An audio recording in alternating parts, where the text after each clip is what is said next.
I want to welcome you all to the world of Dadzie Knows Best. For those of you who don't know, my name is Kojo Dadzie, and I'm a multifaceted creative from Brooklyn, New York, and the founder of Dadzie Knows Best, which is a full-service creative agency that provides a high-quality experience in multiple fields of expression. I sat down with my brother Lashawn for a necessary conversation about the inception of this agency, why I decided to rebrand, what to expect going forward, and so much more. You'll learn some new things about me in this conversation that I think are truly insightful. I hope you enjoy it.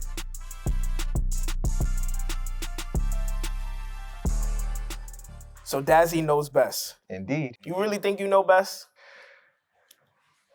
For the most part, I do believe that I do know best. I think the name can trick a couple people.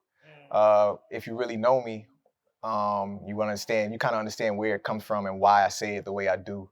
But for the people who don't understand it, I think where it stems from mainly is the trust that people have had in me over the last decade plus with their creative visions. I think I've been able to utilize all the skills that I have, and with that, I've been able to see people's, dreams and visions come to light through my help.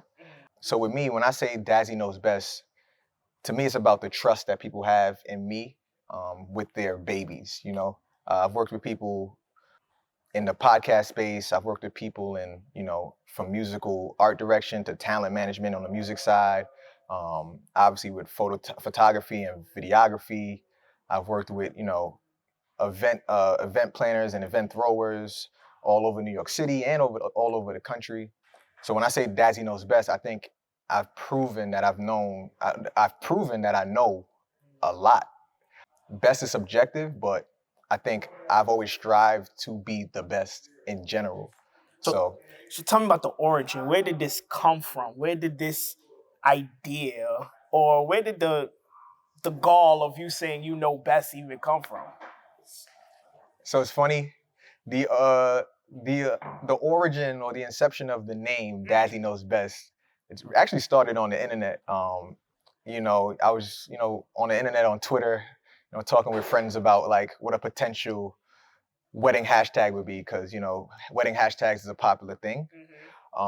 And I had two names that came to my brain when I was thinking about it. One of them I won't say, it's a little explicit. But the other one was Dadzie Knows Best. I just felt like the play on my last name, the term Dadzie Knows Best, I just wanted to play into that term. And I looked at the name for a while and I said, not only would that work, but I think I can do something else with that. And that's kind of where the origin of the name went. So it went from something playful into something that I realized that it means more than just that joke that I was trying to tell. Okay. Because, So how's the bride search going? You can't have a wedding hashtag without a bride. To be determined. To be determined, bro. You trying to set me up. You said random questions. Nah, I appreciate that. That was good. But I think when I think of, even that's a double entendre, because I think the term Dadzie Knows Best also plays into the trust that kids have in their father, or the important that patriarchal role in kids' lives, the trust and the security that a good father had or gives his children. So that trust is always about. And then people are trusting you with their brands, which is so on their babies. That's exactly the way I saw it. So, but this wasn't your original go-to. So why the rebrand? That's a great question. The rebrand is super important to me because for years I felt like I was in a box as a creative. I think because I was leading with graphic design and I was so good at it, or I am still very, very good at it. I think the problem became that people only saw me that way, even though I was doing great in so many different avenues. But I felt like it kept getting clouded by the fact that I was a graphic designer or that I was, doing graphic design for this company or this brand or whatever the case may be. And people didn't necessarily attribute any of my other skills and talents to me. And I kept feeling boxed in. But wasn't that what you was loudest about though? I think I was loudest about it because of that, because it felt like that's what everybody saw me as. But then I had to look at myself like, yo, you're more than that. So for years, I've been always trying to figure out, how do I rebrand and take what I was doing as KD Designs and take the designs part off, still represent Kojo Dadzie, and still show people that I am more than just a graphic designer. And I think once I figured out the name to call it, I think that's what gave me the confidence to really step into all the new avenues that I wanted to succeed at. So the rebrand is super important, because as I got older, I just knew that I didn't want to be just known as the graphic designer from Brooklyn, New York, all over. I know I used to walk around and say like I'm the best graphic designer in the city and all of that stuff. But at a certain point, not that I got tired of saying that, but I knew I was more than that. And I wanted to represent that through the brand. So with your creative agency, it seems like you pour into everybody else. What is the fulfilling part for you? Because if you're putting in all of this energy to make everybody else successful, how does that make you feel? It's a great question. I was speaking with somebody the other day and just kind of discussing love languages and stuff like that. And I noticed that this may not be one of those standard love languages, but I think the way I show love and show up for people is by supporting their dreams and their goals and the things that they love. And the reason why is because that's how I want to be loved, right? I feel the most loved when people are supporting me and supporting what I do. And that's in anything. Like from when I was playing basketball, people would show up to my games. I felt like that was a way to show true love, by coming up and supporting me. Or like if I had an accomplishment that I displayed on the internet, sharing it, reposting it, doing things of that nature. That's how I felt like people could show love to me, or just like that's how people. I think that's the best way to pour into me. So for me, I also get that fulfillment when I do it to others, because I feel like, that's the way I want to be loved. I want to show that to others. So like when I watch people achieve their dreams, or when I watch just things succeed because I've had a hand in it, it fills me up like the same way if I won. So what I always say, like when my friends win, I win. And I like to work with people who I consider friends. That's good. And because that goes to my second point. How do you choose who do you invest in? That's a good question as well. I think for me, I personally can't work with people that I don't believe in. And that's a gift and a curse, because sometimes we believe in people more than they believe in themselves, and that, sometimes that shows in the process. But I think the fact that I do care about the people that I work with, it gives me more of the energy and the fight to keep on pushing and keep on bringing ideas to the table and keeping the vision alive until we reach the goals that we want to reach. So I'm selective. I can't just wake up and be like, oh, this person's talented. Let me see what they got going on. Let me try to get into what they're trying to do. If I don't feel a genuine bond, or if I don't see a natural connection between the two, I think it's a waste of time. Or not really a waste of time, but I know I would have to get to a certain point before I can truly give my all to them. And I don't ever want to short anybody that I'm working with. It's times like even back when you were doing your thing, and you asked me to come on and help a little bit more than I was already helping. At that time, I wasn't as confident as I am in it. So I wouldn't, even though I love you guys, it wasn't for me. I didn't feel safe enough. I always operate the best in confidence. Even like when I was learning how to drive a car, if I didn't have the confidence to get behind the wheel, I would have never even went and did a road test. Everything I do, I succeed at when I'm confident about it. So once I get to that level of confidence, I think I can help anybody. But if I don't, I think sometimes it's a give and take. If the person isn't allowing me to feel that confidence, I won't force it. So heavy is the head that wears the crown, right? Absolutely. So you want people to put their trust in you. What if you fail? Somebody's putting their dreams in your hand and you have to deliver in a way that exceeds their expectations, because that's just the creative visionary you are, right? So they have to buy into what you're selling. Does any part of you feel the pressure of letting them down? No, I don't feel the pressure of letting anybody down. You mentioned failure. I think failure, I mentioned this before to a group of high school students a couple years ago. I think failure is only when you give up and you quit. And I never had that tendency to quit anything, really. It's kind of like things that you put to an end doesn't necessarily mean you quit. Like if you come to the end of the road, you come to the end of the road. When we're discussing failure, I think failure is when there is more to give and there is more to show and there is more to prove and you stop. And I don't believe that I have that tendency. Like if I see a little glimmer of hope, I'm a fight for it. But what if your client shows that? Cause life be lifing, bro. Life does be lifing, man. But and I think that's fair. That's fair. But with that comes support, right? It's always like, all right, if you don't want to do this no more, how do we pivot?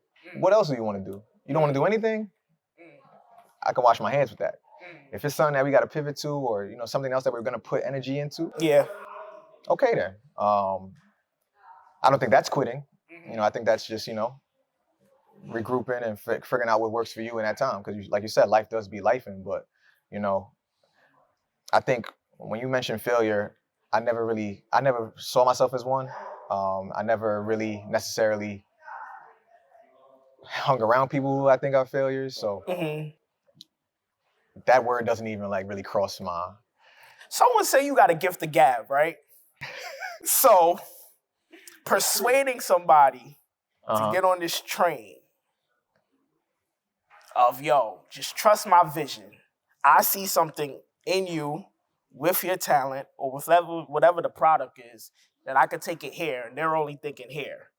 How do you persuade one to, I guess, open up their eyes or follow you blindly? The thing is, I don't really want to do too much persuasion, bro. I don't necessarily want to persuade anybody to do anything. They're not fully confident in. When I mentioned confidence earlier, I think confidence works both ways. If you're not confident in what you want to do, then that's a red flag to me, right? If you're not confident, like you can work with somebody who has that blind confidence and they'll say anything off the wall, but at least that's enough delusion to say, all right, we can work with something here. You gotta live in delusion. Yeah, you gotta live with a little delusion, but I don't necessarily want to work with anybody that I have to persuade to achieve something that they say they want to, do. I necessarily want to surround my people who are like-minded, and I had to stop comparing my motor to other people's motor because I work like a madman sometimes. But and I always felt like that was one of your faults. Yeah. Once you realize that, I've realized it, but once you make the effort to not place that on other people, it becomes a little easier. But like I said, I don't necessarily want to persuade anybody to get on the train. If anybody who comes into this world and, I think anybody who reaches out to me or sees what I got going on and inquires, I think that's enough for us to, sit down and talk about, what it could be. So I think it's beautiful that this started as a marriage hashtag, right? So a marriage is one union with two people. Right. So what is the perfect marriage between you and said client? What brings it together to make it a perfect marriage? Oof. Come on, I do this, bro. This guy, these questions.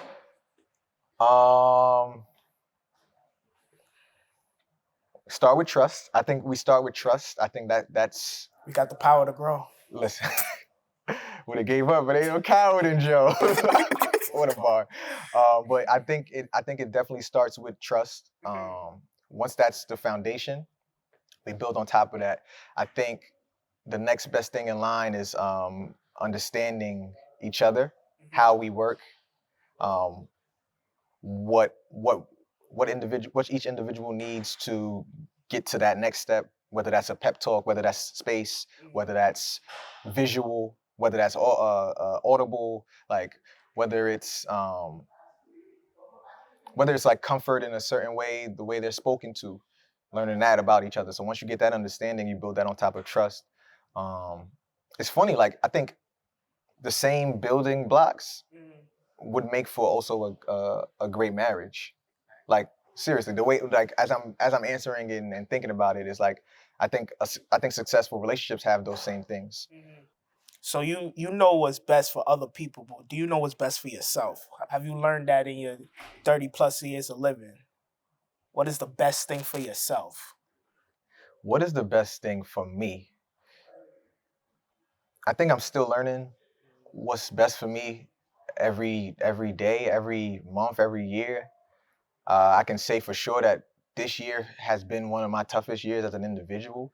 So all the things that I thought I knew about myself, or that I do know about myself, they aren't necessarily going to help me get into where I need to go. I still have a lot of learning to do about life in general and how to adjust to certain situations. So as it stands, I know what gets me through. I know what keeps me up. I know who I want to be around. I know what I want to put my energy into. But I know I haven't hit my peak as an individual. When I figure out what is best for me, I will hit that peak. But as it stands right now, if I'm being honest, I don't know what's best for me, but I am completely committed to the journey of figuring that out. So I'm okay with that. It's beautiful, man. Well, I'm confident in you.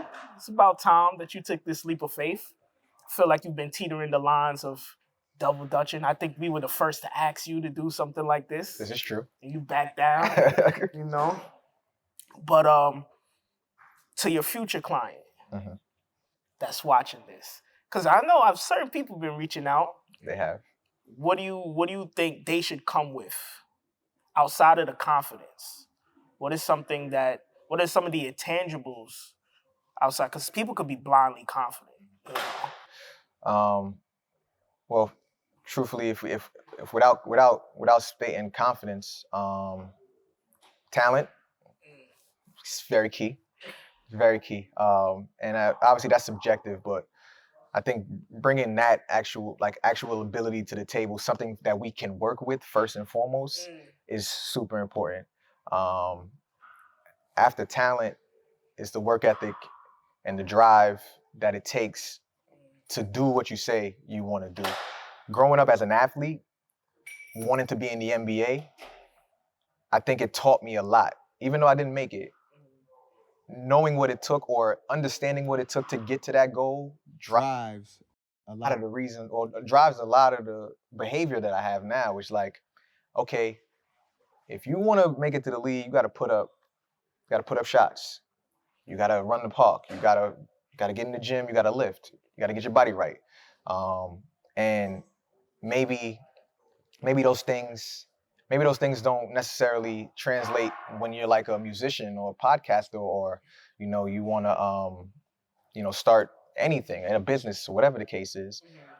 But it's the mindset. It's like, yo, if you want to be an artist or you want to succeed as an artist, but you're not putting in that time in the studio working on your craft, you more times than not you're not going to see the results. And I think that's very important to come to the table, is that work ethic, understanding how to work towards a goal. And once you're able to do that, I think the sky's the limit, because what you'll have in me is somebody who's going to utilize my resources, be a battery in your back when you don't necessarily have the energy or the desire in the moments, because life is life, and that's what I'm there for. Is to kind of do the dirty work, and make sure that the wheels on the car are turning, and that's why I think I want people to trust. Let's play a quick game. What's up? 5 things you know best about. 5 things that I know best about: NBA basketball, R&B music, hip hop music, Let me see, 2 more things that I know best about.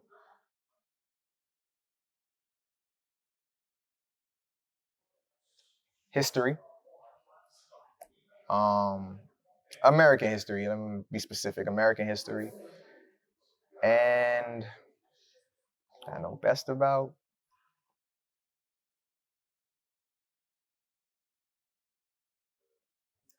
peace. Peace? That's funny, because I had a joke. I was gonna say, what do you always tell me when you get out the car? We're not gonna say that on camera.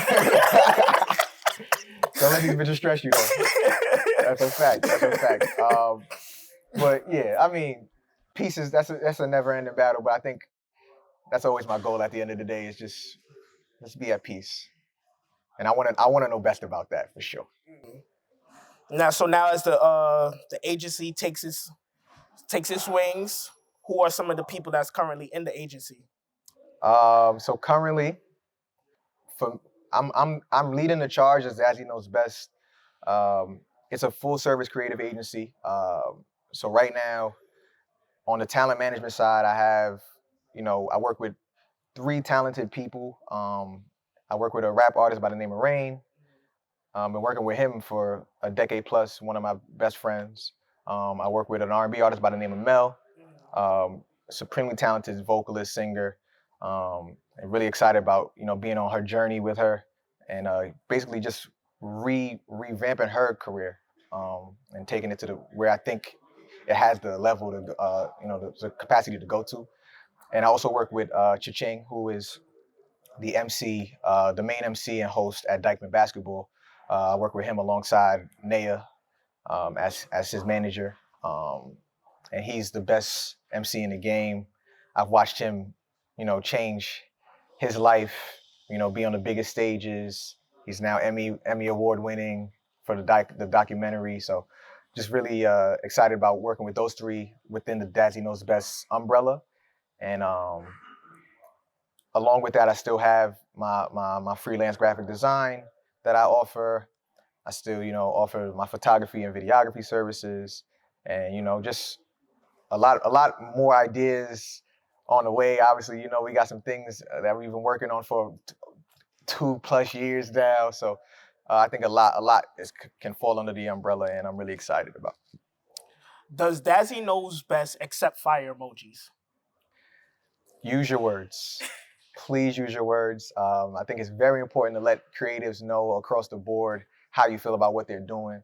And like I said, I know fire emojis do translate to, approval and joy and all the good things in the world, but I think it helps creatives understand how you necessarily feel when you tell them and you use your words and you express yourself. So, I'm not knocking nobody using flame emojis, but if you can, just say a few words to, your fellow creatives, your fellow photographers, your fellow videographers. Let them know that you think their video is fire. Don't just put the fire emojis on there. So that's the way I feel about that. Any last words?